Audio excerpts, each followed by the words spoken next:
Welcome back to 1984, everybody. On this 0 Point Reviews, we are talking about Friday the 13th, Part 4, the final chapter. And is it going to be a slashing good time? Because this was supposed to be the final one. I don't know. Let's find out as we were going to talk about the good, the bad, and the ugly. Jason is back. 3 times before. Sorry to change your mind? You have felt the terror, known the madness, lived the horror. But this is the one you've been screaming for. Because Friday, April 13th, will be Jason's unlucky day. Friday the 13th, the final chapter. Now playing at a theater near you. Consult your local listings.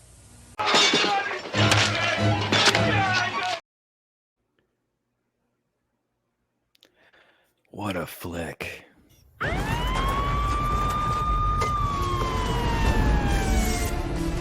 blackest eyes.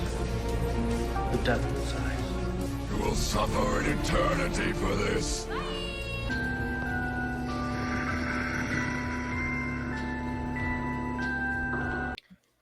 Definitely what a flick, Kevin. So welcome back. Thank you for joining us, everybody. Kevin, what is your first memory of this bad boy? I don't know. It might have been an HBO thing. Coming home from school, Okay. stopping by my aunt's house and watching it on cable. I know I'd seen it before I bought it on DVD. I just don't remember exactly when. It was definitely a cable or VHS deal. Yeah, this was an easy VHS deal. At this point, my mom was like starting to work weekends, and I was definitely hitting up the video store. I'd get I think they had get 4 or 5 for like a $20 deal. And Oh, wow. I just have at it for a whole day. And then on Sunday, I'd rewatch a few more. And then Sunday night, gotta go run and drop off the movie. So I'd watch them that way. If I could, I would sometimes, we had a second VCR. Eventually, we got a second VCR. I'd make a copy, but sometimes that didn't always work out because of copy protection. Sons of bitches. I don't think it worked on my Part 4 VHS when I got it from the rental store, though. So that would have been the better one. But That's true. I But really wish I actually could have seen this in the theaters. I know recently it's been out in theaters celebrating its 40th anniversary. So happy 40th anniversary, everybody. yeah, there goes my hairline. Yeah, that's why I'm wearing the hat. It's going to go too. It's hard to believe that these great films that we grew up with are now celebrating their 35th, 40th Oh, God. anniversaries. Thanks, you guys. Thanks for reminding us of that shit. We're getting older, but these movies aren't leaving and they're not going anywhere anytime soon. And that is a very good thing. And they're getting rebooted, but not getting any better. Well, if we ever get around to the 2009 entry, we can talk about the rebooting and whatever they're going to be doing with the Crystal Lake TV show. But as is, a lot of these 80s entries have a very good charm and sensibility to them. There's a lot of fun, and there's a certain energy to all of these movies, from the Halloween franchise to Nightmare on Elm Street to Friday the 13th.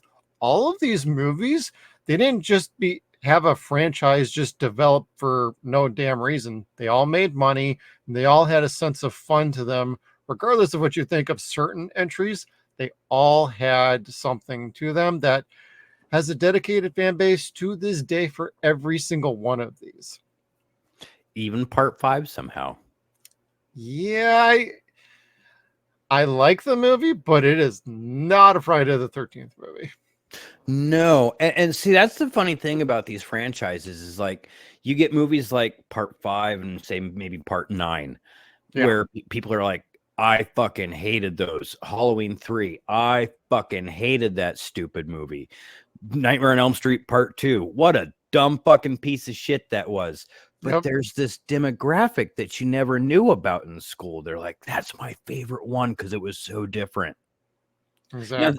Those are damaged people talking that way, but Yeah. they exist, Yep, and they're very passionate about it. And hey, we may not agree, don't have to agree. We all at least acknowledge the place that they have for everybody. There's something for everybody in all of these franchises. I like part 3 of Halloween, and I also kind of like Freddy's Dead: The Final Nightmare.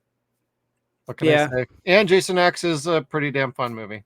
Yes, I'll fight anyone for that shit. I don't give a damn. Yeah.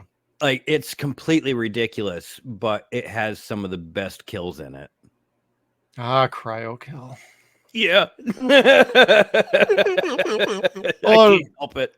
I know it's a different movie, and don't worry, we're going to get right back to Final Chapter. But like Jason X, one of the other things I absolutely love about that is Jason swinging the campers in the sleeping bag over and over and over again, and they ain't dying, and he ain't figuring it out.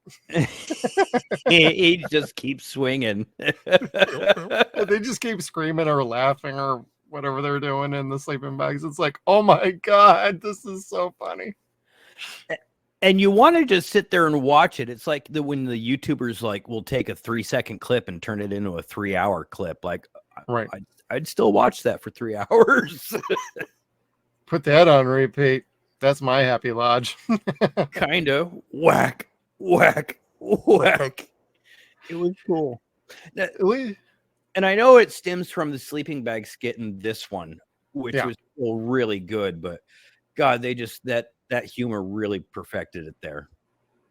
Yeah, and this movie, it does get a little humorous at times, but it never goes too far. There's only one scene that absolutely floored me. I played it during our intro here, and I popped Kevin. I don't think he was expecting me to do that. I'm going to play it again right here real quick because this had me, for some reason, this had me in stitches the whole time.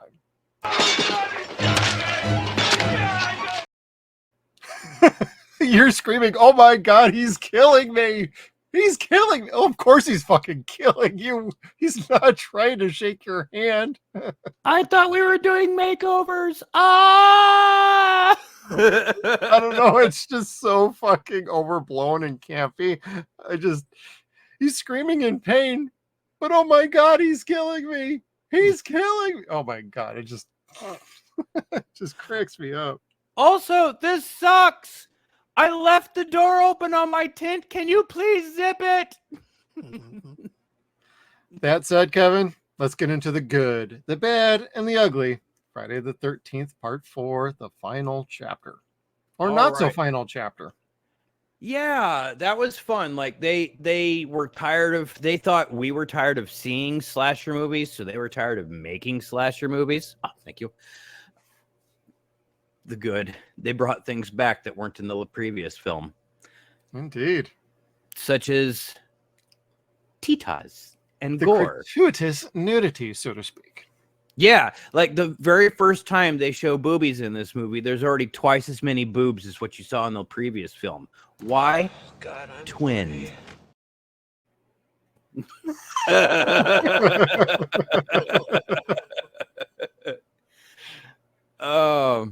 Yeah, so like they spared no expense with the titas on this one. They were like, you know what?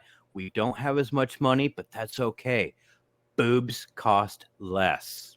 We know what the audience wants. They learned after part 3, like, the 3D gimmick is one thing, and we were told that we got to scale back this, that, and the other. And this one, we're just gonna fucking go for it and give everybody what they really liked about part 2, what they liked about part 3, and we're gonna just give everybody a good goddamn fucking movie. And boy, do they deliver! They give you what you want. Yeah, and they brought back what we liked about part 1, and that was all of Tom Savini's epic kills and makeup. Goddamn right.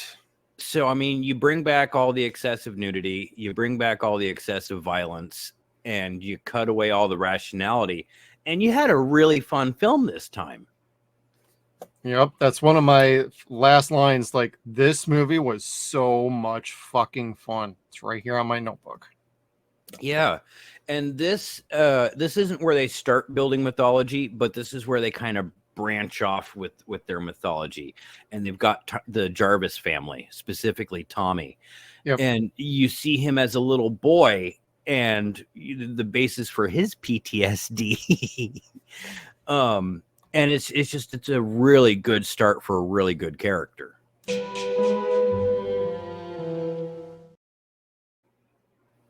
shit his pants. It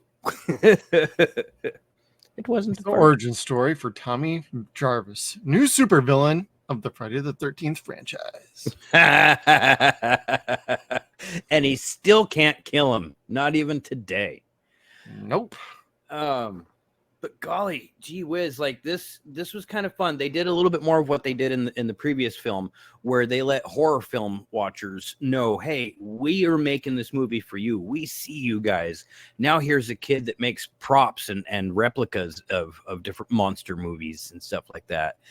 Yeah. And it really kind of grabbed you if you were a young horror fan, like in the same way that a kid would latch on to Robin, watching Batman and Robin, like, oh shit, I could be like that guy. Yeah, I could see myself as a young assistant to the big bad Batman. Yes. You know, I could fucking sneakily hack away the fucking head of this serial killer. Sure, why not? Yeah, we can all do it. Tommy here did it. Throw your hips in it, kid. Throw your hips in it. You gotta get the You got to do the pivot. You got to shore it up like a baseball bat and just go swing for the fences. you gotta get them rotator cuffs in the hips going, because it's all in the hips. Anyway. Yeah. There was so much to like about this film, and they had a much bigger kill count, it seemed like, this time than they did last time. 13.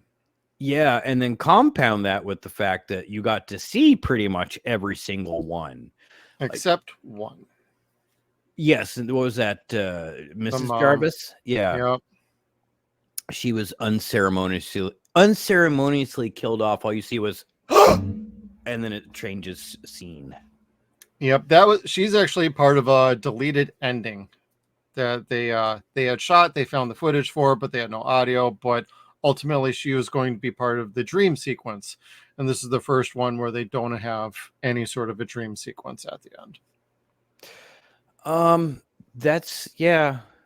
I mean, it worked out that they didn't, but Yeah, I think for the best, because upon seeing, I watched that earlier, when I was trying to catch up on some other scenes and doing clips and things. And I watched that, and I remembered watching it before when I got this Blu-ray set. And I'm like, you know what? The movie is not exactly hurting for not having that alternate ending in there. yeah. I like how it ends with Tommy just kind of having the flash of the eyes and like, ooh, I'm evil now.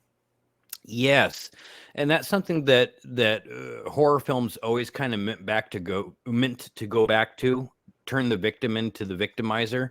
Yep. And I remember they were saying that they were speculating they were going to do that to Jamie Lee in the new Halloween franchise, and I was kind of like, oh, thank God they didn't, because that would have been stupid. Yeah, I think that would have really killed the fan base a lot quicker than it did.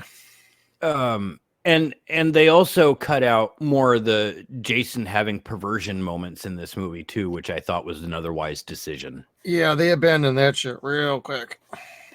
And the producers were right for doing so. Like, we don't need to humanize this guy. Like, at this point, he's not a human, and they're looking for ways to make him menacing, but get rid of him all at the same time. Right. Like, the most perverted you got in this movie is basically at the very open sequence, and he's still dead technically, and his hand drops on the two making out in the morgue until he like really comes alive, and then he actually kills both of them. But that was just one of those kind of funny haha moments that scared the crap out of both of them, which I forgot about that scene, and it kind of perked me up. I'm like, oh shit, I forgot about that.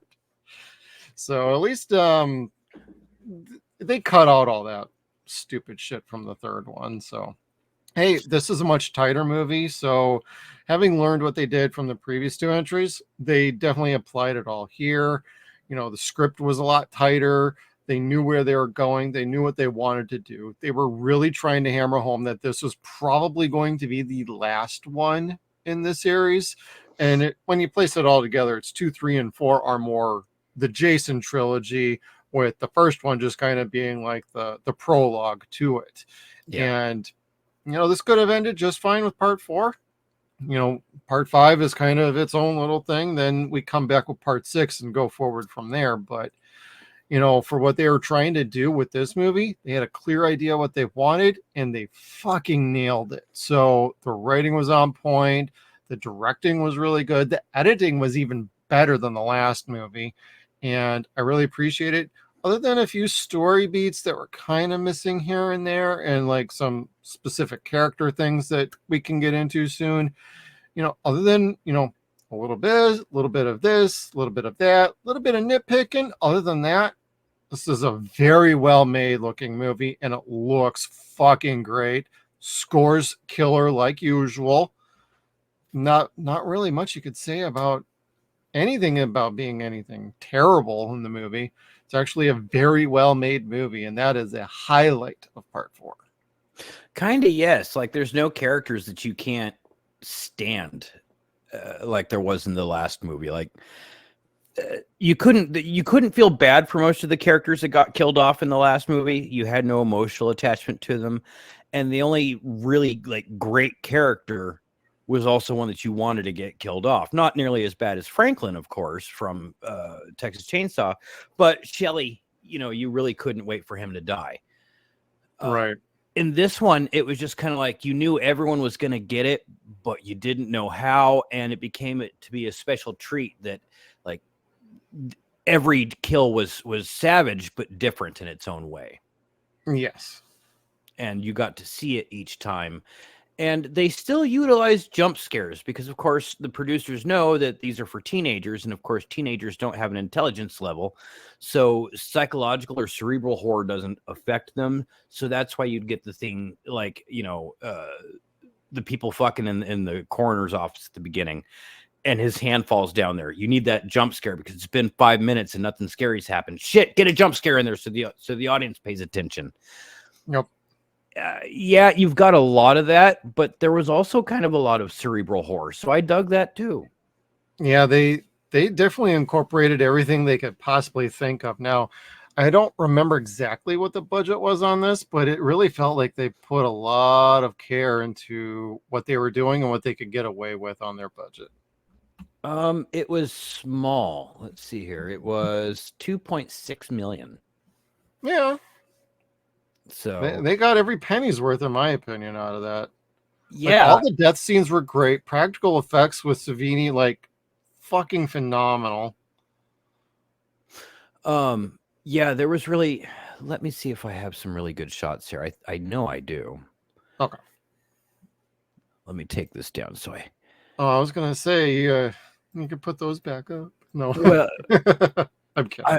I mean, here, look at this. This is amazing. I had to lighten it up a little bit because it's a dark movie. I will say this about that. This was a lot better for a Jason look unmasked. Yes. Especially considering everything that had been happening to him, like Right. the machete mark in his fucking head, yet he's still not dead. And then to your point, they wanted to make sure that you knew this was going to be the last movie that Jason's dead. So it ends with his head slowly going down this thing. I thought about clipping that, but I thought, you know what? That might not exactly work out on our YouTube channel. But a freeze frame is okay with us. Yep. But God, I mean, that was just, wicked. it looked cool. And like for not knowing that he's a zombie at this point, or he's not a zombie, you're just kind of like, well, I guess that is the end of that. Yep. Took his head almost clean off. Good job, Corey. It's all hanging off to the side, and then he starts whacking away on him, and that you don't see, but it just starts destroying everything that's left of him. Yep. So, but it looked cool. It was fun to watch. It kind of gave you the heebie-jeebies back then. It still kind of does now because those effects still hold up pretty well.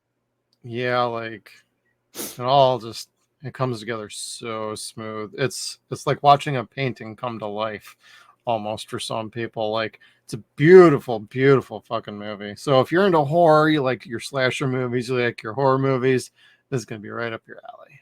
Yes. Yeah. I didn't even find any of the actors really all that bad either. No, not really. Good castings. Yeah, well, I mean, that's kind of why I said it wasn't like the last movie where you were indifferent as to who got killed. I mean, None of them were remarkable in part 3. yeah. In this one, there was a bit of suspense to it, like because you liked most of the characters. Everybody had a bit of a story, not a backstory per se, Right. but there was enough that it made you engaged with the character that you cared if they got killed or not. Exactly. Most of them, anyway. Well, I got one for you, Kevin. Why don't you run this through your computer, teddy bear?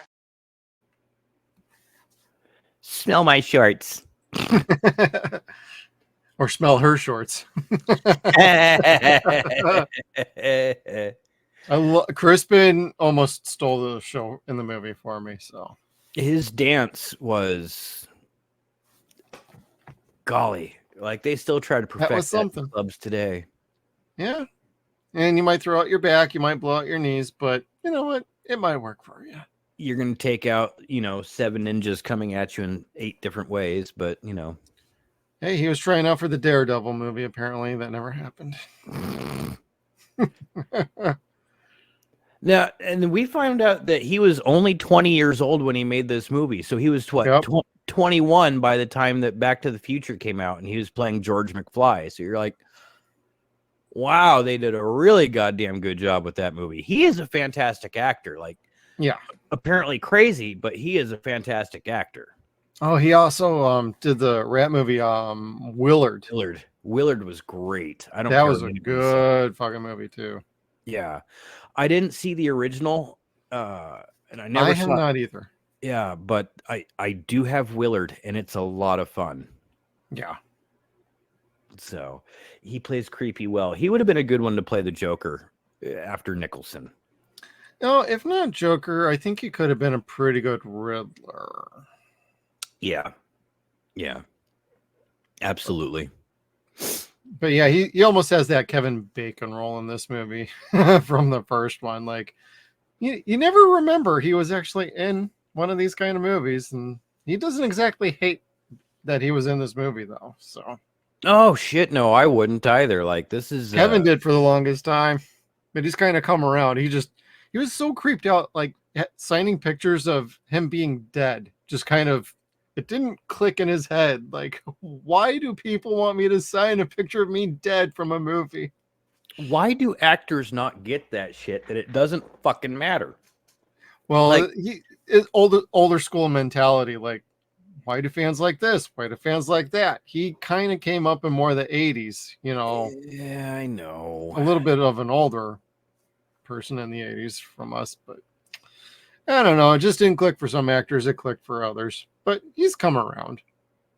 Yeah, I guess so. Like you can't always work with fucking Woody Allen and shit like that. And I don't mean like pervert directors, but like notoriety directors, people with Yeah. great reputations, as Woody did back then. Golly, I don't know. Like I would have totally loved to be famous for something like that. Like who cares if it didn't make a lot of money? Who cares if it was weird? It made you famous, and that's what's really important. Oh yeah, I'm a whore. I need attention. I know. That's why I let you do all the talking around here. Oh shit. Let's see. What else do I have around here? Oh, I like the fact that it only took 14 minutes for us to get a couple of kills going in this movie. So we're not dawdling. No, not really. And this was also like, well, another one, but also the last of the movies that all takes place at the end of the last movie. So it's like 2, 3, and 4 are all like, Friday, Saturday, and Sunday, if you really think about it. Yeah, that's how it flows. And it's like, man, so technically, which hospital are all of these victims at? Are they all at the same hospital, or are they in just neighboring counties? And he's just leaving this trail of like bodies and carnage everywhere. Yeah, and they even mention it too. Like, is this the guy that's been leaving behind all the wet stuff? So like they were acknowledging at the beginning of 4 that 3 and 2 were like just happened, or they're still like cleaning up after parts 2 and 3. Yep. which this kicked off with a hell of an opening sequence. Actually, once you get past like the recap for like 4 or 5 minutes, it basically opens up to the farm and like cops, ambulances, like helicopters everywhere. It's like a complete full-on crime scene, and they're all trying to hurry up and get everything kind of taken care of and wrapped up. But I'm looking at the cops, I'm like, y'all should be wearing some plastic gloves as you're putting a bloody axe in a goddamn evidence bag. They didn't know that back in the 80s. I know. You could still taste powder and be like, that's Colombian cocaine. Or somebody tricked him and that's really sugar. God damn it. Yes, sugar. I gotta go.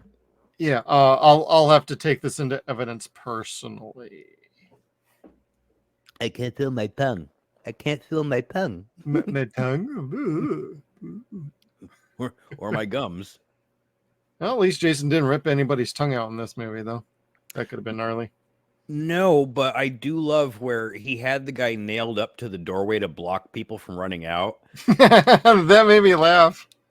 And he just plows through the motherfucker when he wants out. Oh, he just rips him down. That was great. Poor Trish, when she's trying to escape, I'm like, run under the fucking legs. Just go. Yeah, she can't run under that guy that's dead and not moving. But Lord, she'll try to jump over Jason when he could be dead. Yeah, or let's grab a chair, let's break a window. Instead of 3 feet to the left, I get down on my knees, crawl out underneath this guy. I mean, fight or flight, she was probably like too freaked out by the body that she didn't have a chance to really think about that. But yeah, I would have just gone out the window over that railing. That's just me personally. oh my God, when she landed on her back, I'm like, kudos to the stunt double, because that looked like it was a pretty solid one shot for most of that. Yes, and the sound editing on it was just made you kind of like go, oh fuck, her insides just turned into liquid. Yeah, and she at least got a concussion out of that too. Yeah, her head looked like it did hit the ground. Yeah, and I don't mean like the stunt double, I mean how they shot the damn thing. Clearly the stunt, if you pay enough attention to the details, you can see the pad that the stunt double lands on. There's a nice little square that kind of kicks up just a tick. A little bit of But dust. it's fine. They with the Foley, with with the sound editing and everything, they made it work just fine. But you watch this movie a few times, you kind of pick up on a few tricks of the trade. Yeah, that is one of the things I do really like about these films. It's like they're cheap, but they're edited well enough to be believable. Bingo. But you do catch the tips and trades here and there, and it's The occasional cool. strings on this, the occasional pulleys over there, the microphone sticking out of the corner way up here. Oh, what are you doing, dude? The man in the wig dressed up like, the lady. Don't misgender them, Kevin. Come on. Now remember, you're supposed to be a teenage girl getting thrown out of a window. So suck in that beer gut, buddy. Yeah, but get the muscles all in. Unswole. And you might want to shave real quick before we throw you out the window. We meant your legs. Now, that having been said, who is the Jason in this one? Not Ted Knight. Tim? I had it here. Ted White. Oh, so I was right. Okay, so we were talking prior to the show starting. This is the Jason that was the infamous one for not talking to the other actors on set because he didn't want anyone else to be comfortable talking to Jason. Right. That was really smart. But then everything else we'd heard about this guy, you're just kind of like, why did you take this role, my man? Like, he didn't want to be associated with it. He didn't want his name in the credits at all. Yeah. Until he found out that doing cons was lucrative and that there was that he personally had a fan base, and but like you said with Kevin, didn't understand why, didn't appreciate it, and you're just kind of like, that's kind of too bad. Yeah, but from things that we hear, he's kind of come around on that, and he understands like what it's for and everything like that. And I've heard some stories. He's not exactly the most fun guy to meet, at these cons, but I haven't heard he's an outright complete asshole. So, I mean, I don't know. I never met the guy, but he did a pretty good job as Jason, in my opinion. He definitely picked up from Richard, but this is when we're starting to get the more ferocious side of Jason in this movie, like way more ferocious and fierce and wild. Jason runs. Jason's like very grabsy. Yep. Loves swinging shit. Like Yep. Full force too. Like not the let's orchestrate a swing that way and orchestrate a swing that way. It's like somebody said, here's the axe, fucking kill that goddamn Thor. Yeah, until it's like splinters. Yeah, like that was fucking great. Like if they really, don't get a stunt guy in to swing that actor, or to swing that axe, if Ted's willing, like, yo, hit that thing, because the second that door breaks, we want to see that mask. We want to see you right there. And that wasn't a gimmick door. That looked like he was fucking like beating the shit out of that door. I wonder how long that really took and what they clipped it down to. How many layers of wood were actually in that door? Shit like that. I could tell you how many layers of wood there was in this movie with all the nudity going on. 207 bones in that human body. Indeed. Can't break that one. Twins. Yeah, the twins. At first I'm like, oh yeah, this is the movie with the twins. I actually thought it was a different movie when I started watching this. Then they show up and I'm like, oh, this is going to be a fun movie. Yeah, the Al Bundy in me just kind of got really giddy, like well, it was legit twins too, so it actually worked. Yeah. I love where the sister was too busy getting down with Crispin Glover to want to like leave with her other sister. It's like, yeah, okay, I believe it. Yeah, I mean, she actually seemed pretty nice and sweet. Like one of them actually was like, hey, he's cute. I kind of want to, yeah, this works. And then the other one was basically like, I ain't fucking going with this. I'm going to steal this dude from his girlfriend. Oh, that didn't work. I don't know. I want to go home now. Yeah. I'm not whoring it up the way I want to. Screw you guys. I'm going home. So you knew who the real like bad one was of those two. Yeah, and she was the first to go. Yep. Oh, that was freaking great with the silhouette and Jason killing her and then throwing her up against the building of the wall. That was so dope. I'm like, oh my God, that's making use of a kill without actually showing you the full on actual act. And then you just show the after effect as she gets thrown up against the wall. And then just left in front of the door for someone to trip on. Yeah. He didn't really give a shit. Like the only body that he positioned this time was I can't say he positioned her at all, but the dude that he hammered up and crucified basically, like Jimmy. that was pretty much it. Yeah. That was cool. God, man, all the kills were so good in this movie. Yeah. I have to say, this definitely was a more satisfying experience than I don't think I've ever had this movie be like, you know what? That was really fucking good. I had fun with this one. I always did. Yeah.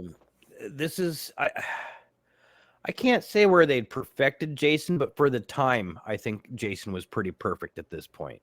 Yeah, this was spot on because you basically get this Jason going forward, just more zombie mode. Yes. Like I don't think you had any more writers wanting to be like, well, he's going to rape this chick or he's going to fondle booby there. Or he's going to drag this one over here. Yeah, no, he's just a killing machine from here on out. Like that's all he is. Yeah, and there's no, let's figure this out later. It's no, you dead on the spot. Yeah, and I don't say this often, but God bless Paramount for having the foresight to be like, that other shit's stupid. Yeah, well, probably also the creative staff was feeling like, you know what, we really don't need to kind of explore some of these other subplots from the other movies because they kind of sucked. And they got cut away on purpose. Yep. So, like I said earlier, they learned their lessons from the previous movies, and this is the one we got, and it turned out pretty damn good. But we also got a little bit of the bad and the ugly with this movie. Oh, so the There bad. is a little. The bad doesn't always flow together the best. He needs a little duct tape for that. Shit. I love that he's got a gray hand and Yeah. a flesh, like one hand is flesh colored and the other one is dead. Yeah. I noticed the consistency issues here and there. Like, It was They probably couldn't have done the paint job they wanted to or something. I don't know. the budget has always been my problem with Paramount's horror films. Like they Yeah. didn't like them. They expected to get losses on each one, so they put minimal effort into it. Yeah, let's go dirt cheap and see what happens. Yeah, and so again, that's why I say anytime you see a movie of this caliber and you enjoy it, thank those filmmakers because they did a great job considering they're being told no every time they had a new idea. And then two, they didn't have the money to implement most of those ideas in the first place. And when you have no money, you got to get creative. If there's something you really want to fight for and have in your movie, you got to get creative and make it work somehow. Yes. These days, you see that and they're just like, oh, we'll just cut it out of the movie. And then when you see the finished product, you're like, well, why the fuck didn't they do this? Then you find out, oh, well, they didn't want to fight because they didn't want to create ripples in the waters with the studio or the producers or whoever. They just took it out. They didn't want to stand up for themselves or find a way to make it work. So better to ask for forgiveness than ask for permission when it comes to movies like this. Yes. You know, Paramount could say, cut these 2 death scenes out. And they're like, no, we're going to do a silhouette, throw our body up against the wall. We're not going to show the actual impalement because that would be expensive. That's how you make shit work. You find a way to make it work. You still get your death scene and you save your budget for other things in the movie that actually do need that kind of work. Yeah. Yeah. You know, there was stuff that I'm sure with the rest of these films got cut, that got lost on the floor, like the mom, her death, and then the alternate ending. That sort of stuff I would have liked to have seen. They want to make these movies small and concise. They don't have very much faith in the audience to pay attention that long. But golly, we could have, and we wanted to. Like, it would have been okay if they would have let just that little extra effort go into this picture. Yeah, no kidding. Like, the only other thing I could think about with Friday the 13th final chapter here was there are some like plot issues I have with the movie, especially how he gets from like the hospital to this new deep in the forest location kind of around Crystal Lake. They don't really specify exactly where he's at, but it's like, how's he escape from the hospital and then find his way to this particular location deep in the woods? This is Crystal Point, apparently. And maybe that'll be a Vicente question when we get a hold of him, as far as like the topography of Crystal Lake. He probably knows that better than we do. Spoiler alert, we're getting somebody to join us on our Jason Lives review next Sunday. So An expert, if you will. Yep. Absolutely. So glad to have him join us. But you're right. Like, how many hospitals around Crystal Lake are there? Like, did he get picked up and brought to one? Did he go to another one after they thought they killed him the second time? And of course, now he gets buried in general. But there was a few inconsistencies, and it's not hard to get past those inconsistencies. No, yeah. For me, the hard parts to get past was like, the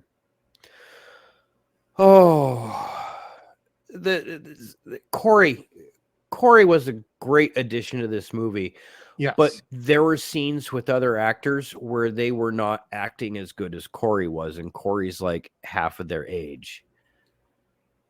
And that got kind of noticeable after a while. You're just kind of like, boy, they've got a really good quality actor here that's very young, and you don't expect that. Right.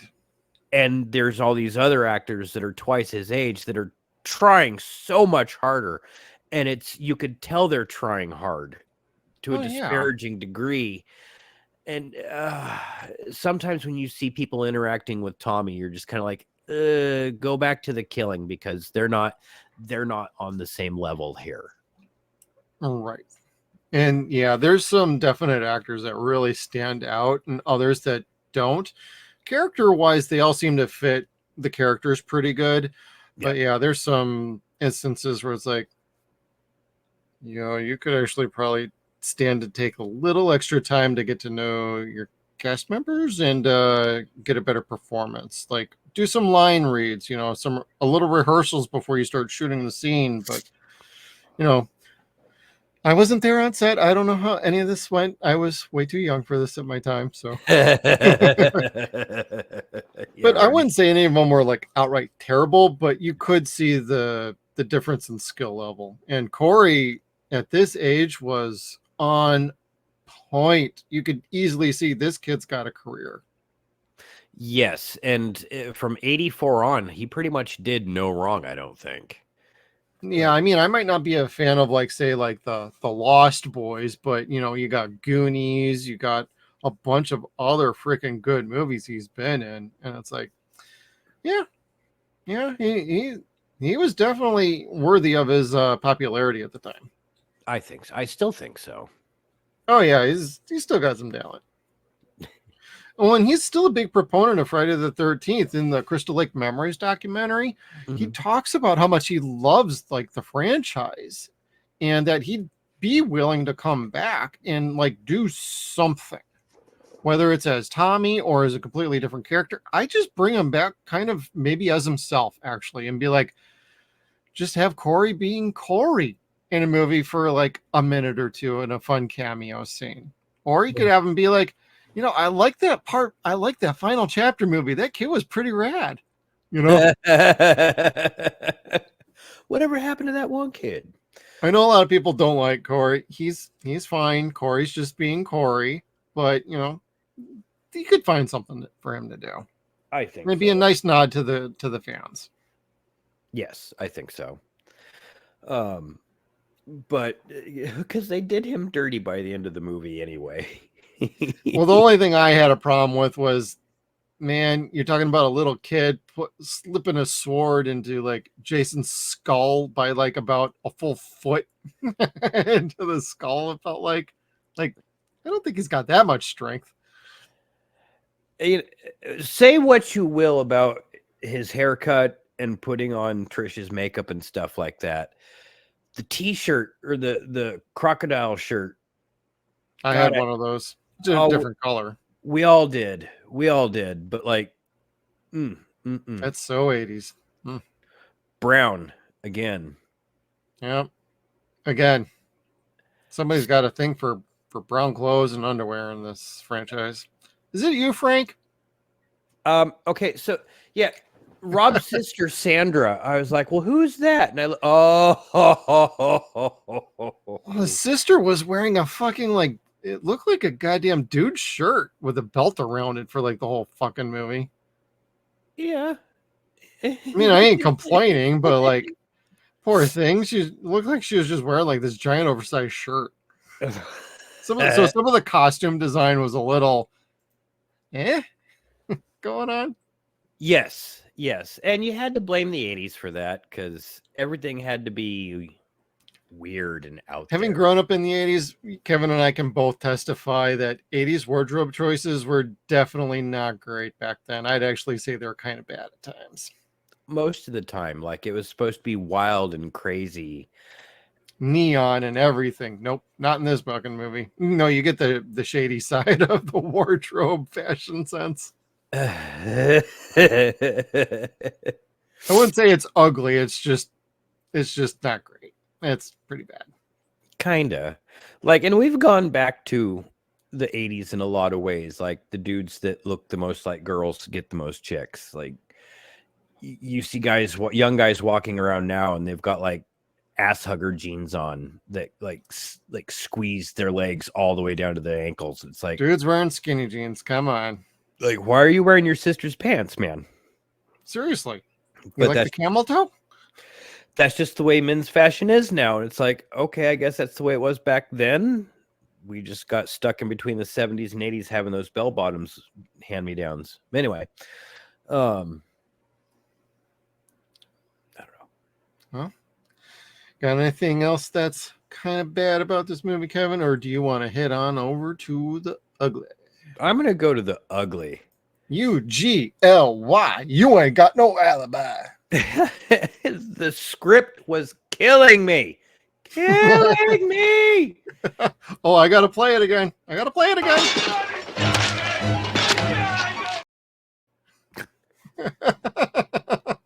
fucking love that clip. And now he's rubbing my back. Oh my Thank God. you. He got the kink out. Oh, I'm dead.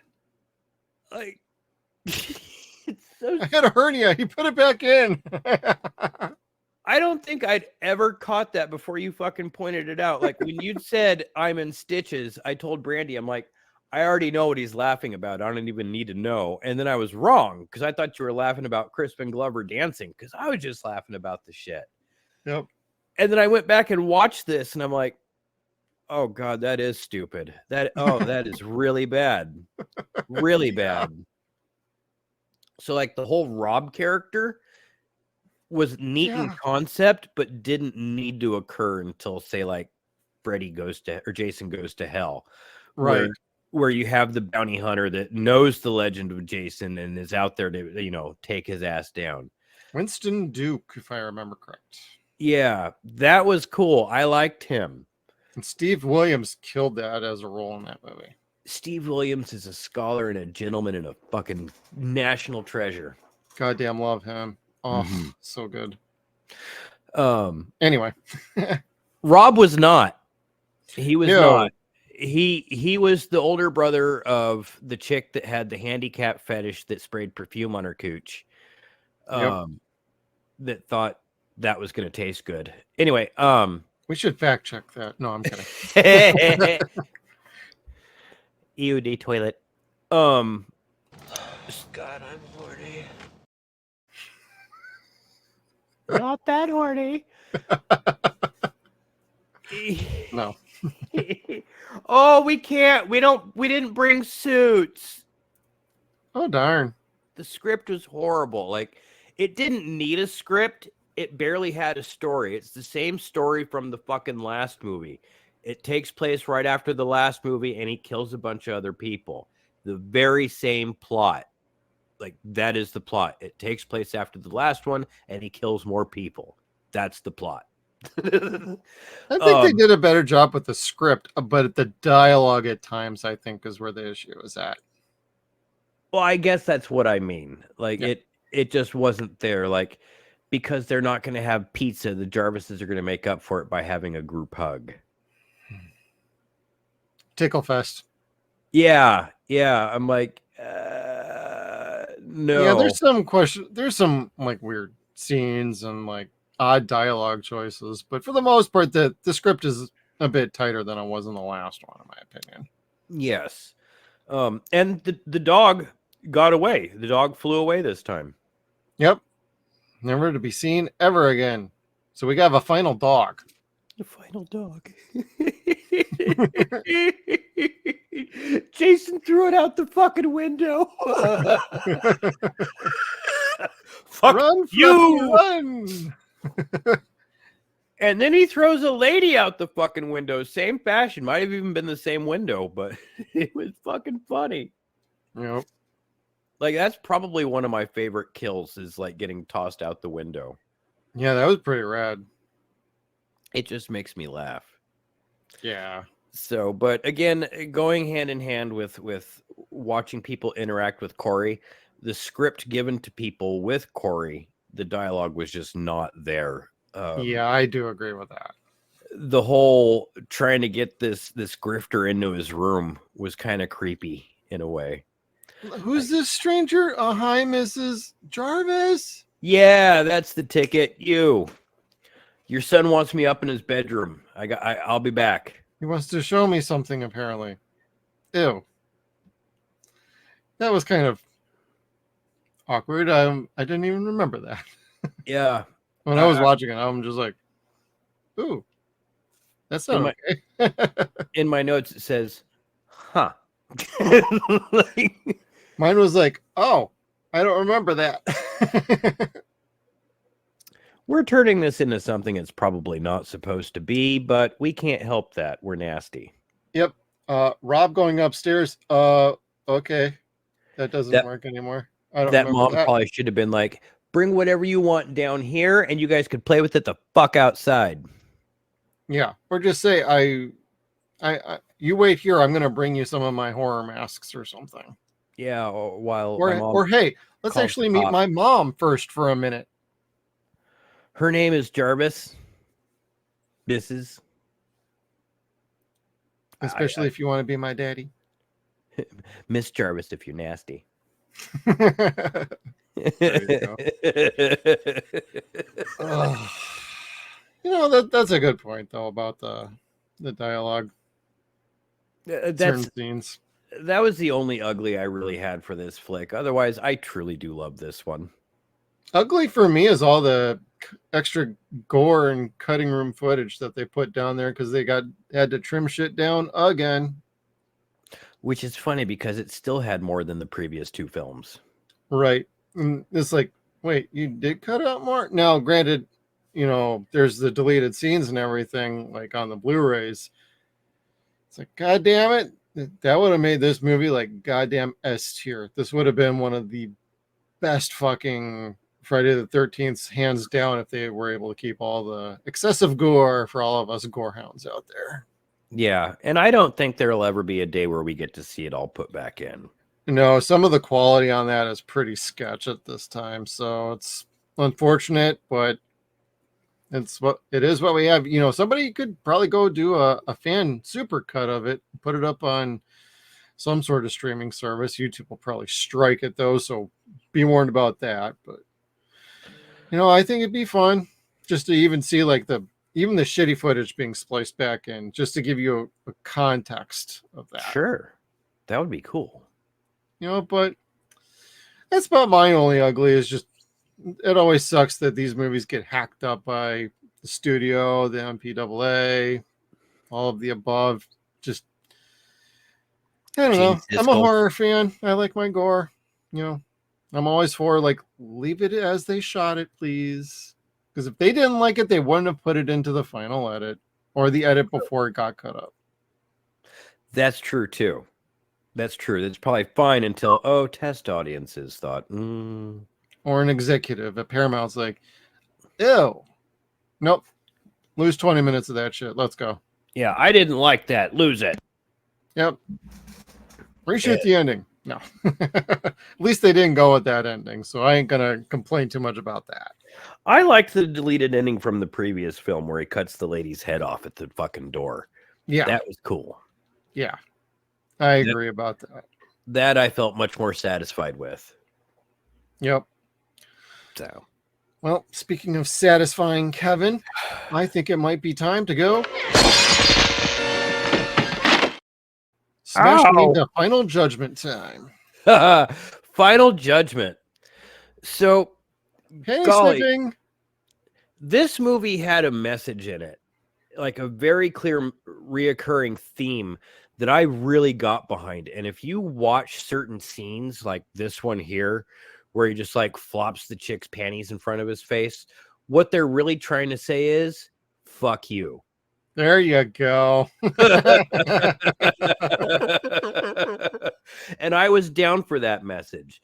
And not only was it for like this scene here that was really great where they were saying fuck you, Yep. tossing the chick out the window, fuck you, totally Yep. had me. People can fly, everybody. All it takes is faith and trust and a little bit of Jason dust. There you go, Jason Dust. But I really dug this flick, man. This has some of my favorite scenes in it. The tossing the stunt person from the window is one of my favorite kills ever in this franchise.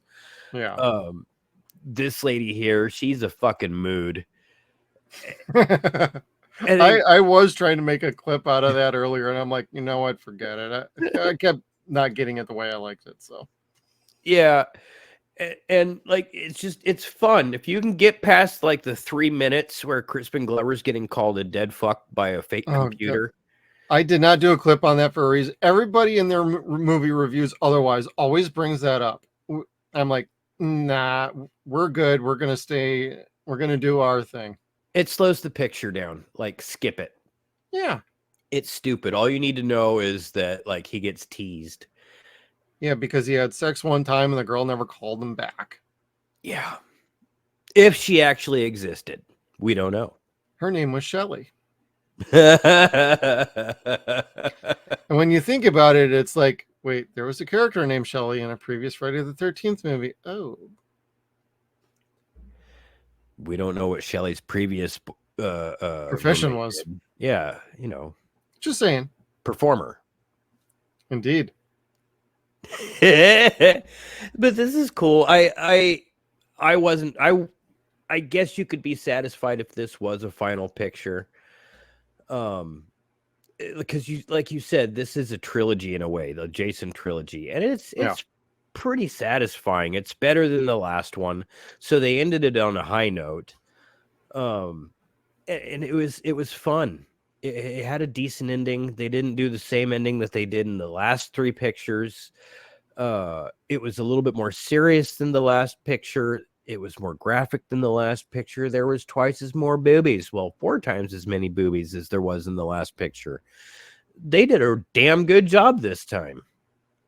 Absolutely, they did. I couldn't be more happier with this movie. And I feel like every time I watch it, I have a greater appreciation for it, what they were doing, what they accomplished with it. And, like we've talked about, there are some script issues, but overall it's a tighter script. It's a lot smarter. They learned their lesson from the previous movies to a point. A lot of the characters are memorable. Some of them are not so memorable. Kind of depends on how you kind of view them as people, but at least they all stand out. You could say, the raft kill, and it's like, you know what? I remember that kill. I may not remember the character, but I know she was upset at her boyfriend, and then you start thinking more about the movie. And so all of these characters do have some sort of identity in the movie that when you think of a certain scene, you automatically think of those people and her boyfriend who comes out to see her. He ends up getting killed as well.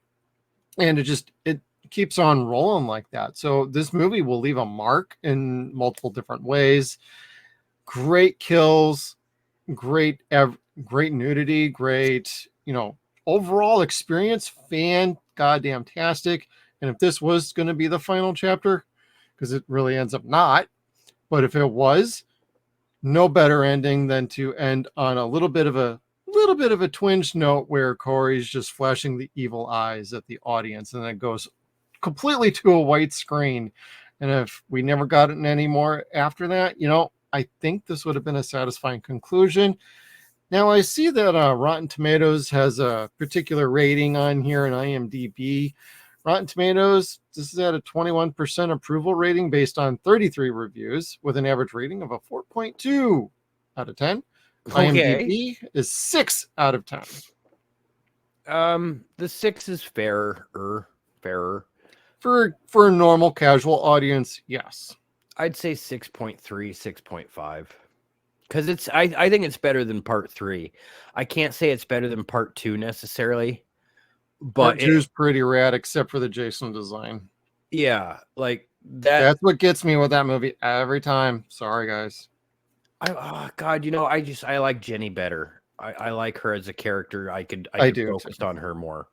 Well, yeah, to be fair, like Trish in this movie, Trish Jarvis is fucking annoying at times. And that is what the story wanted for her. Yes. So it's not like it's the actress she was terrible. No, had nothing to do with her at all. It was the character itself. They made her an annoying fucking bitch. She leaves her fucking brother alone in the house to go hang out with Rob to check out the other house. What the fuck are you doing? Protect your fucking brother, you dumbass. She told him to stay in the same room. It would have been fine. I should have thought of this while we were talking about the fucking bad or the ugly with like stupid parts about the script. That's one thing that really fucking annoyed me. I told you to leave. I changed my mind. I saw the articles. I mean, I went into his backpack and I kind of found out exactly who the fuck is doing all this shit around here. And I thought of a quick and easy way to fuck with his head. I'm going to shave my head, make him think I'm his younger self. That was not as clever as Ginny putting on the fucking sweater. It Which was made not, sense. yeah, like this worked, but the Ginny thing with the child psychology, that was a little bit more thought out. And Yeah, that was way more kind of a clever twist. Yeah. This one was, okay. it's fine. It's fine. Yeah. It made sense. It's not like it didn't. So that's being said, based on the reviews and what I said on the last one, I'm probably going to go more 7.5 on this one myself.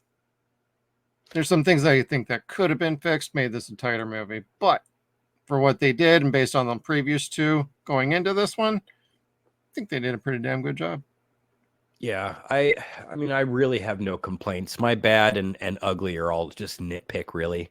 Yeah, so are mine. Like, it does not affect my enjoyment of this movie at all. As a matter of fact, every time I rewatch this movie, I like it more and more. Who knows? If I watch this movie next year, I might be like, you know what? I probably should have given this like an 8 or something. This is the best one. I don't think I'll ever hit like 9 because 2 and 3 are just so... I don't know. I love 6 like way more than this, though. I attribute Tom to that. Yeah, Tom. Yeah. And Tom is the villain in that one, so. He's our final guy. Yep, he's our final guy, and this is our final word. Kevin, got any final thoughts before we say goodnight to everybody? Oh, golly, it's been fun watching all these Friday the 13th movies. I'm sad to say it. This is the final chapter. I wish we could watch another one next week. And we will. Oh, well then. I guess there's 6, 7 more we could do. We'll just go straight to 6. We're gonna skip chapter 5, motherfucker. But then you've got 8, 9, 10, 10 again, and Freddy versus Jason and other stuff. Well, for people who make it to the end of this review here, we're going to do a quick little poll in our comment section down below. Next time there's a Friday the 13th month, you want us to do another Friday the 13th movie? We'll do it around Friday the 13th. It'll be a bonus episode, though. Ooh. Put a comment down below. I want to know which title you would like us to do.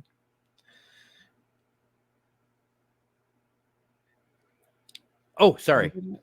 Oh, okay. All right. And if it gets enough likes, we will definitely evaluate for doing a special bonus episode that particular week. It's true. We shall. That being said, thank you everybody for tuning in to 0 Point Reviews, the good, the bad, the ugly, Friday the 13th, part 4, the final chapter. We thank you. Please hit that like button on the way out. We would greatly appreciate that. And also hit that subscribe button and the little bell notification so you can stay tuned to all of our video content. And we will see you on part 6, Jason Lives, next time.